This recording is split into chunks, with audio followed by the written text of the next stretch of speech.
Capítulo 4. Y hablando ellos al pueblo, sobrevinieron los sacerdotes y el magistrado del templo y los saduceos, resentidos de que enseñasen al pueblo y anunciasen en Jesús la resurrección de los muertos. Y les echaron mano y los pusieron en la cárcel hasta el día siguiente, porque era ya tarde. Mas muchos de los que habían oído la palabra creyeron, y fue el número de los varones como 5,000. Y aconteció al día siguiente que se juntaron en Jerusalén los príncipes de ellos y los ancianos y los escribas, y Anás, príncipe de los sacerdotes, y Caifás, y Juan, y Alejandro, y todos los que eran del linaje sacerdotal. Y haciéndolos presentar en medio les preguntaron, ¿con qué potestad o en qué nombre habéis hecho vosotros esto? Entonces Pedro, lleno del Espíritu Santo, les dijo, Príncipes del pueblo y ancianos de Israel, pues que somos hoy demandados acerca del beneficio hecho a un hombre enfermo, de qué manera éste haya sido sanado, sea notorio a todos vosotros y a todo el pueblo de Israel, que en el nombre de Jesucristo de Nazaret, al que vosotros crucificasteis y Dios le resucitó de los muertos, por él este hombre está en vuestra presencia sano. Esta es la piedra reprobada de vosotros los edificadores, la cual es puesta por cabeza del ángulo. Y en ningún otro hay salud, porque no hay otro nombre debajo del cielo dado a los hombres en que podamos ser salvos. Entonces, viendo la constancia de Pedro y de Juan, sabido que eran hombres sin letras e ignorantes, se maravillaban, y les conocían que habían estado con Jesús. Y viendo al hombre que había sido sanado, que estaba con ellos, no podían decir nada en contra. Mas les mandaron que se saliesen fuera del concilio, y conferían entre sí diciendo, ¿qué hemos de hacer a estos hombres? Porque de cierto, señal manifiesta ha sido hecha por ellos, notoria a todos los que moran en Jerusalén, y no lo podemos negar. Todavía, porque no se divulgue más por el pueblo, amenacémoslos que no hablen de aquí adelante a hombre alguno en este nombre. Y llamándolos, les intimaron que en ninguna manera hablasen ni enseñasen en el nombre de Jesús. Entonces Pedro y Juan respondiendo les dijeron, Juzgad si es justo delante de Dios obedecer antes a vosotros que a Dios. Porque no podemos dejar de decir lo que hemos visto y oído. Ellos entonces los despacharon amenazándolos, no hallando ningún modo de castigarlos por causa del pueblo, porque todos glorificaban a Dios de lo que había sido hecho. Porque el hombre en quien había sido hecho este milagro de sanidad era de más de 40 años. Y sueltos vinieron a los suyos, y contaron todo lo que los príncipes de los sacerdotes y los ancianos les habían dicho. Y ellos, habiéndolo oído, alzaron unánimes la voz a Dios y dijeron, Señor, tú eres el Dios que hiciste el cielo y la tierra, la mar y todo lo que en ellos hay. Que por boca de David tu siervo dijiste, ¿por qué han bramado las gentes y los pueblos han pensado cosas vanas? Asistieron los reyes de la tierra y los príncipes se juntaron en uno contra el Señor y contra su Cristo. Porque verdaderamente se juntaron en esta ciudad contra tu santo Hijo Jesús, al cual ungiste, Herodes y Poncio Pilato, con los gentiles y los pueblos de Israel, para hacer lo que tu mano y tu consejo habían antes determinado que había de ser hecho. Y ahora, Señor, mira sus amenazas, y da a tus siervos que con toda confianza hablen tu palabra. Que extiendas tu mano a que sanidades, y milagros, y prodigios sean hechos por el nombre de tu santo Hijo Jesús. Y como hubieron orado, el lugar en que estaban congregados tembló, y todos fueron llenos del Espíritu Santo, y hablaron la palabra de Dios con confianza. Y la multitud de los que habían creído era de un corazón y un alma, y ninguno decía ser suyo algo de lo que poseía, mas todas las cosas les eran comunes.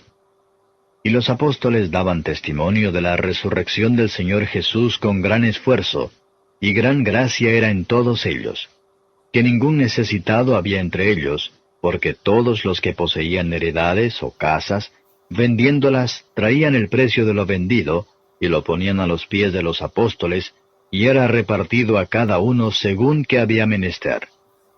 Entonces José, que fue llamado de los apóstoles por sobrenombre Bernabé, que es interpretado hijo de Consolación, levita, natural de Cipro, como tuviese una heredad, la vendió y trajo el precio, y púsolo a los pies de los apóstoles. Con Bendiciones, hermanos. Le damos gracias al Señor nuevamente aquí en Análisis Contextual y continuamos, en este caso, el capítulo 4 del libro de los Hechos. Interesante este documento que nos ayuda a ver el trabajo del Espíritu Santo en la vida de algunos de los apóstoles. Y en este capítulo 4 vemos algo interesante y es lo que se llama el rápido crecimiento de la fe cristiana, y esto alarma al Sanedrín, que, entiéndase, fue responsable de la crucifixión de Jesús. El Sanedrín era el principal concilio judicial de los judíos, como también tenemos que ver que los romanos estaban bajo el poder y ellos estaban bajo la jurisdicción de los romanos, entiéndase los judíos, porque Judá era prácticamente un reino cliente. Por lo tanto, estaban limitados en ciertos asuntos religiosos.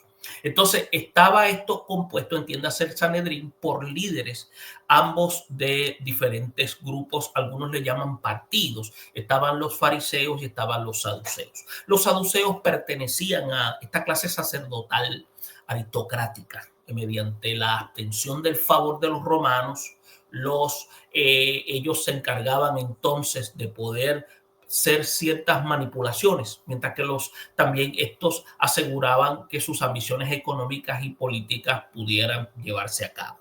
También tenemos que observar que llegaron a tener lo que se llama temor de que el rápido crecimiento del movimiento de aquellos conocidos como el camino, entiéndase los cristianos, iba a amenazar su relación con Roma.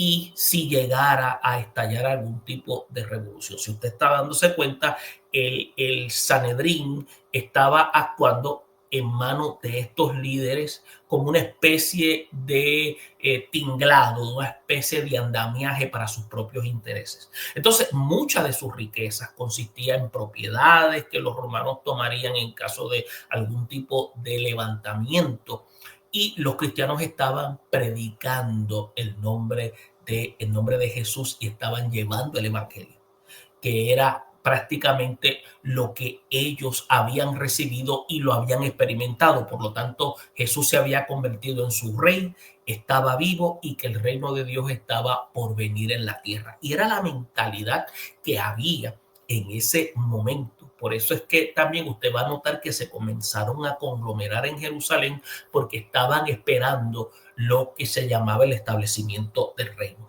Como habíamos escuchado en el audiovisual de la lectura, lo hacemos de esta manera para poder ser lo más efectivo y pueda ser más entendible a la lectura. Notamos que del versículo 1 al 4, el concilio tenía lo que se llama control sobre la fuerza, digamos, policial del templo. Por eso es que usted va a notar que el autor Lucas menciona que los sacerdotes, los capitanes del templo, los saduceos, vinieron a arrestar a Pedro y a Juan. Entonces, porque eran los miembros, entonces los del concilio, los que estaban molestos porque Pedro y Juan habían subido el papel de maestros religiosos y habían proclamado que Jesús había levantado de entre los muertos a muchos. Por lo tanto, esto era un mensaje que chocaba y solo el Sanedrín tenía la autoridad para reconocer a los maestros e intérpretes oficiales de la ley mosaica. Prácticamente, en otras palabras, ellos no eran reconocidos como unas personas capacitadas, solo los del Sanedrín, según ellos. Pero podemos notar que la predicación de Pedro y Juan no solo había amenazado la posición de los saduceos con Roma, sino que también había desafiado la autoridad que los líderes judíos tenían sobre las personas. Por eso es que muchos estaban reconociendo a Jesús como su propietario, su señor, su Kyrios, su curios, como usted desee mencionarlo. Entonces, esto trajo como resultado menos respeto a la autoridad del Sanedrín. Entonces, si Jesús era el Mesías y el Hijo de Dios, el Sanedrín había actuado de manera errónea al haberle juzgado y dándole muerte. Por eso es que ellos tenían que admitir su culpa poner fin a la predicación de los discípulos. Por eso es que los líderes trataron de lo que se llama hacer esto último, arrestando a Pedro y a Juan y poniéndolos en la cárcel. Por eso es que usted va a notar que Lucas aquí en Hechos destaca que el arresto no impidió que mucha gente creyera, entiéndase. Y el número de hombres dice que llegó hasta 5,000, como dice el versículo 4 del libro de los Hechos. Entonces, esto es importante. Vemos entonces aquí, cuando dice que eran como 5,000, lo puede encontrar en el versículo 4, porque aquí mismo lo dice, y el número de los varones era como de 5,000. Eso era un elemento aproximado, un factor aproximado. Ahora, los saduceos, entiéndase, ellos rechazaban la doctrina de la resurrección de los muertos, dado que los fariseos apoyaban esta doctrina, o sea, habían diferencias. Entonces, la proclamación de la misma por parte de los discípulos no era lo que podríamos decir una razón suficiente para ponerlos en la cárcel. Por lo tanto, el orgullo herido de estos líderes y las amenazas a sus posiciones fueron los que precipitaron a la acción del arresto de estos discípulos. Entonces, este número 5,000 de creyentes, que parece un número grande para un testimonio, pero también 5,000, eso equivalía a poder utilizar este grupo de convertidos para una sedición, entiendas, un levantamiento. Entonces, vemos que cuando se considera la población de aquel tiempo de Judea, que eran 5,000, esto representa una fracción de la población que era aproximadamente de 4 millones. Entiéndase, porque había mezclas, habían árabes, habían gentiles, habían otras personas de otras regiones que hacían una totalidad. Y si usted se imagina, 5,000 era suficiente, porque eso es como en términos militares actuales, es como tener una brigada militar que poder darle frente al grupo de militares romanos que estaban en el reino cliente de Judea. Ahora, es importante que cuando usted va de los versículos 5 al 22, hay algo interesante. Se inicia lo que se llama el juicio de Pedro y Juan. Por eso es que, a fin de cultivar la buena voluntad de los romanos, manteniendo el orden de los judíos, los saduceos lo que hicieron fue que traen a juicio a Pedro y a Juan. Entonces los fariseos les reciben de manera agradable sobre el apoyo de los discípulos a la creencia respecto a la resurrección. Ahora, el milagro realizado por Pedro, si usted se da cuenta, y Juan, en el nombre de Jesús, era lo que había excitado a la gente, fíjense.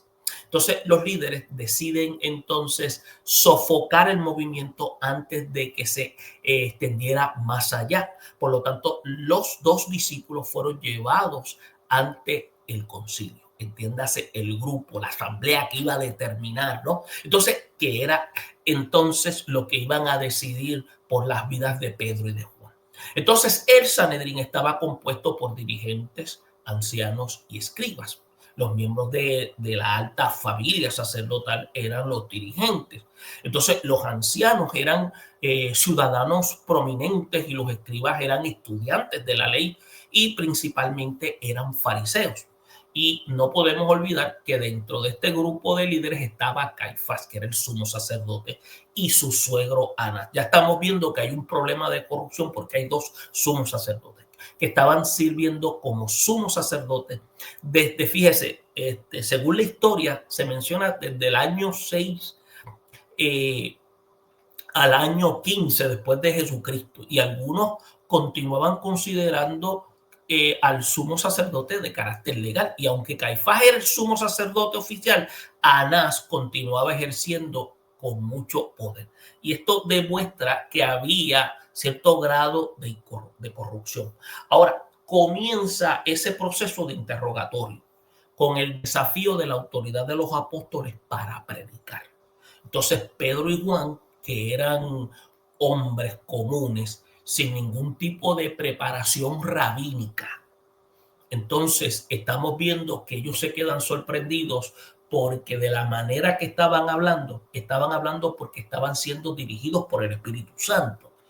Y sobre todo también habían adquirido ciertas destrezas del mismo Jesús durante su ministerio. Por lo tanto, el Sanedrín se reservaba el derecho de reconocer a los intérpretes oficiales de la ley. Pero vemos que estos dos hombres habían asumido lo que se llama el papel de rabino sin tener un nombramiento oficial para ese oficio. Y eso a ellos los incomodaba. Por lo tanto, cuando usted ve la situación con el cojo que había sido sanado, esto dio evidencia de que aquel milagro se había producido y lo cual estaba indicando la aprobación de Dios sobre el trabajo de los discípulos. Entonces vemos que Pedro no asume el crédito por el milagro. Entonces, él lo que hace es que explica que el poder venía de Jesús, el cual el Sanedrín había rechazado, había crucificado, pero a quien Dios había aprobado levantándole de entre los muertos. Y esto es bien interesante porque se ve la teología del concilio que no les permitía negar que la mano de Dios había obrado en la sanidad de este cojo. Entonces, dado a que el cojo estaba delante de ellos y estaba sano, no podían entonces negar que se había realizado un milagro. Entonces se puede ver que aunque el Sanedrín se reservaba la autoridad religiosa como aspecto final, porque ellos eran la autoridad prácticamente, se puede ver que Dios contradijo sus decisiones y vemos que demostró su voluntad en la sanidad de este hombre que estaba cojo. Podemos entonces ver que Pedro estaba afirmando que su autoridad provenía del mismo Dios más que de un cuerpo judicial que cometía muchos errores. También usted tiene que entender que el Sanedrín no podía reprochar a Pedro y a Juan por su respuesta, porque los discípulos sostenían tener lo que se llama una autoridad para enseñar y un conocimiento de las verdades infalibles. Por lo tanto, su falta de preparación rabínica formal hizo que fueran considerados como hombres comunes y sin educación. Por lo tanto, ellos, como su maestro fue Jesús, el rabino de los rabinos, habían sido capaces de refutar a sus acusadores. Y lo pudieron hacer porque ya el Espíritu Santo moraba en ellos y les daba las palabras necesarias para ellos poderse conducir con argumentos sólidos. Por eso es que el Sanedrín no podía negar el milagro, porque el hombre que había sido sanado estaba delante de ellos.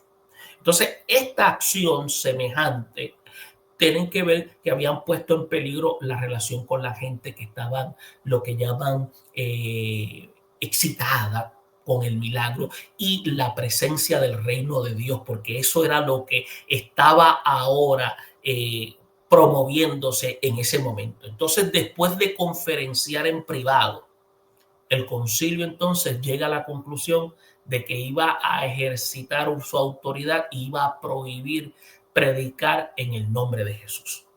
Cuando prácticamente el veredicto fue dado a los discípulos, Pedro y Juan desafiaron la autoridad del concilio preguntando si ellos estaban obligados a escuchar al Sanedrín o a Dios.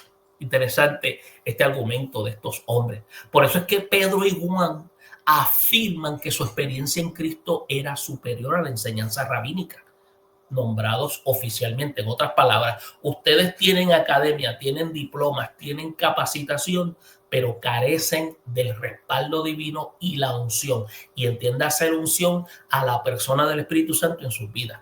¿Qué pasa? Comprendieron que la tarea era dar testimonio de sus experiencias visibles y audibles. Por lo tanto, un testigo viene siendo aquel que comparte lo que ha experimentado. ¿Se da cuenta? Un maestro relata lo que ha aprendido de otros. Los cristianos podrían ser buenos testigos solamente cuando hayan experimentado la realidad del poder de la presencia de Dios, y eso es cierto. Y vemos aquí que Pedro y Juan habían experimentado. Eso dice, por lo tanto, no habían que abstenerse de testificar. Entonces, ya que el Sanedrín no pudo negar que la autoridad de los discípulos provenía de Dios, solo pudieron amenazarles y dejarles ir. Entonces no le convenía oponerse a la gente que alababa a Dios por una curación de un hombre aproximadamente de unos 40 años, como se relata en el capítulo 4. Cuando usted va a los versículos 23 al 31 se habla de algo importante, es el gozo de la iglesia, de la asamblea. Después de la liberación de Pedro y Juan, que se informaron a los demás amigos de los sumos sacerdotes y de los ancianos de lo que habían dicho, la gente se alegró y comenzó a alabar a Dios. Porque este incidente dio lo que se llama evidencia de que el Señor, que había creado el cielo, había creado la tierra, estaba protegiendo y apoyando las actividades de estos discípulos. Y el Sanedrín era un cuerpo poderoso, no podía derrotar el propósito ni el plan de Dios, aunque tuviera reconocimiento. Por eso es que cuando usted ve anteriormente, ya habían tratado de destruir el movimiento de Jesús, llevándolo a la muerte. Por eso es importante que nosotros veamos esto. Pero ni la muerte del Hijo de Dios pudo vencer su propósito. Tenemos que ver que el reino creció más rápidamente después de la muerte de Jesús. En otras palabras, en esta mentalidad de estas personas que buscaban su propio interés, usted tiene que ver lo siguiente.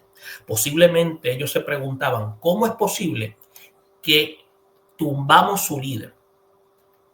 Porque por lo regular, al tumbar el líder se dispersan todos los demás. Y en este caso fue todo lo contrario. Este líder, al ser quitado de en medio, lo que provocó fue un crecimiento mayor. ¿Cómo esto es posible? Y esto es importante porque el reino creció rápidamente después de la muerte de Jesús, como habíamos indicado. Por eso es que se hacen referencias, por ejemplo, a lo que dice el Salmo 2, versículo 1 al 2, que expresa de la fe de los creyentes que toda sabiduría y la fuerza de los enemigos no iban a poder permanecer delante del Señor ni ponerse en contra del ungido, como dice el Salmo.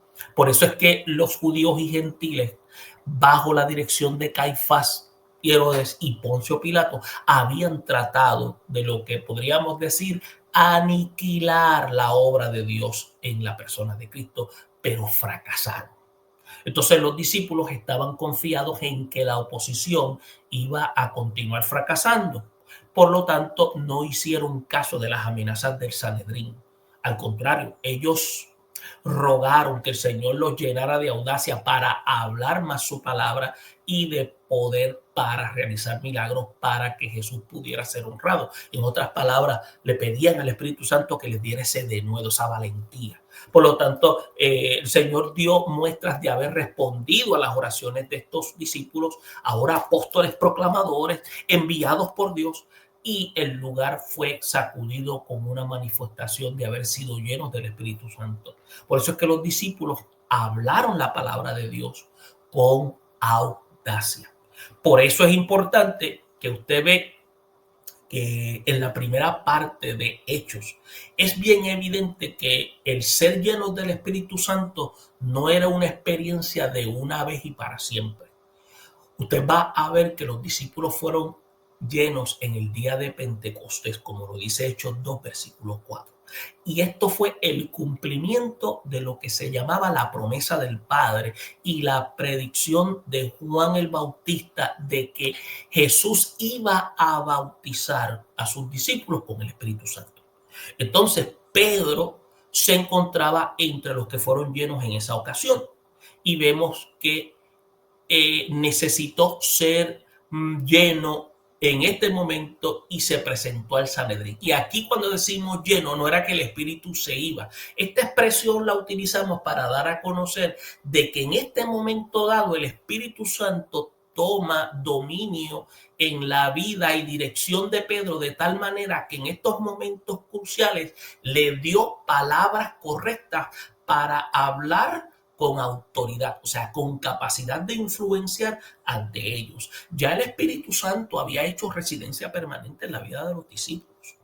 Por lo tanto, el ser lleno del Espíritu Santo no ocasiona una pérdida de racionalidad, escuche bien, ni es principalmente una experiencia emocional. Y esto es bien importante.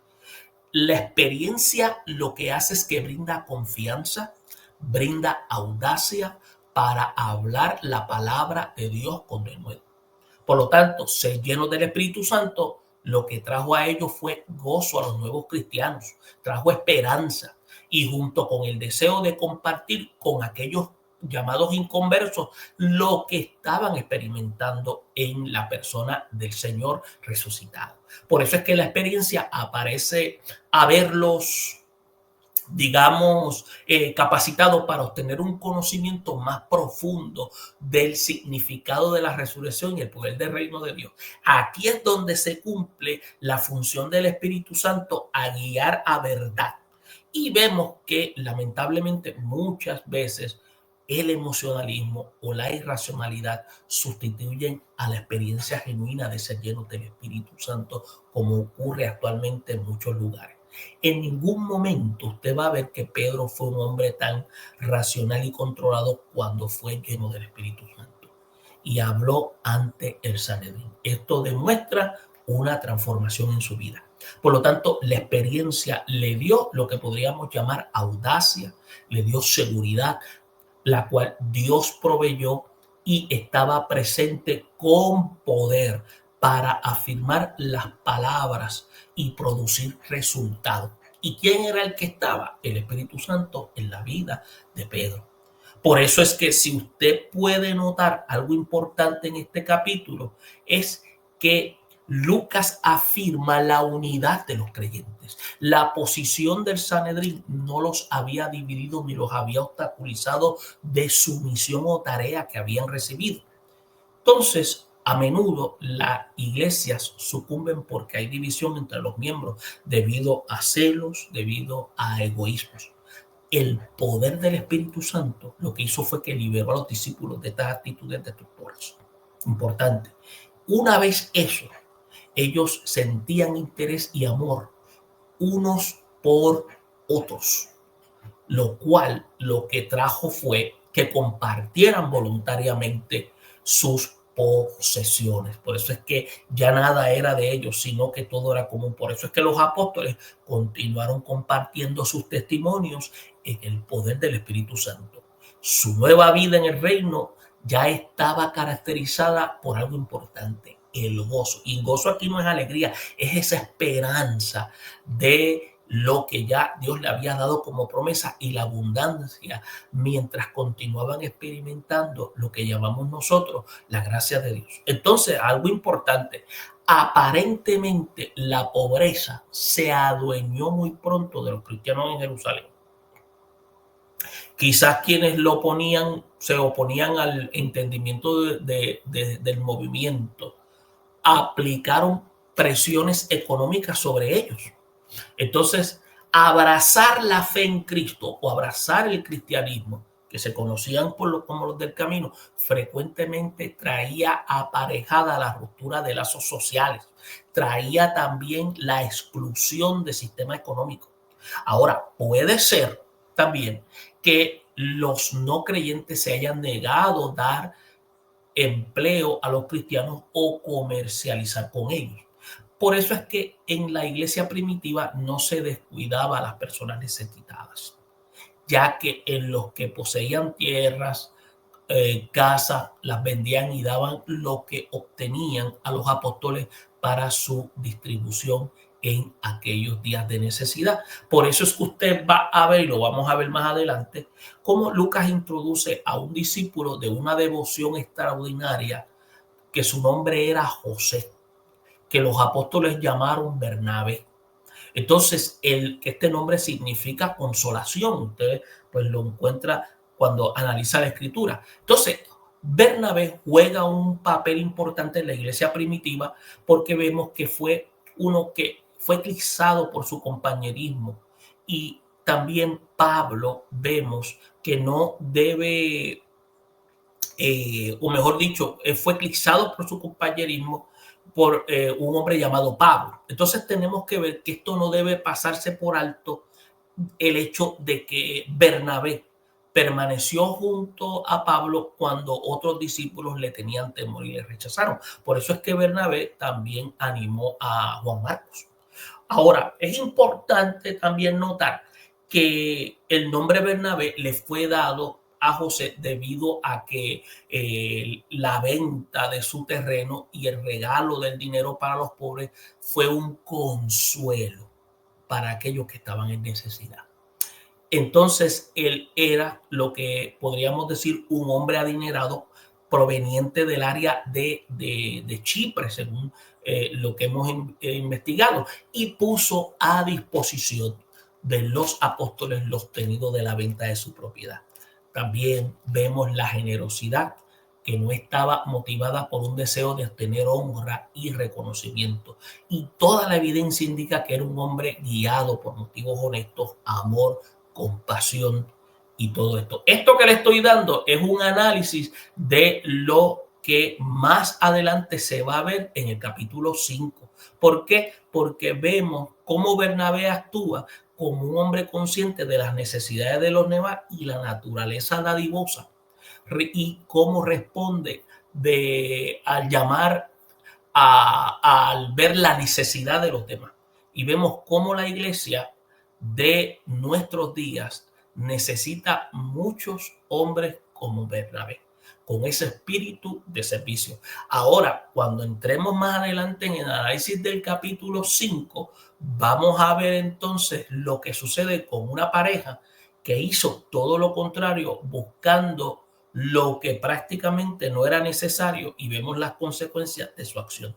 Aquí concluimos el capítulo 4 y esperamos que esta información pueda ayudarles a ustedes a indagar más y conocer más a fondo el capítulo 4 y sobre todo la función del Espíritu Santo en la historia de los hechos. Bendiciones a todos y nos vemos en la próxima.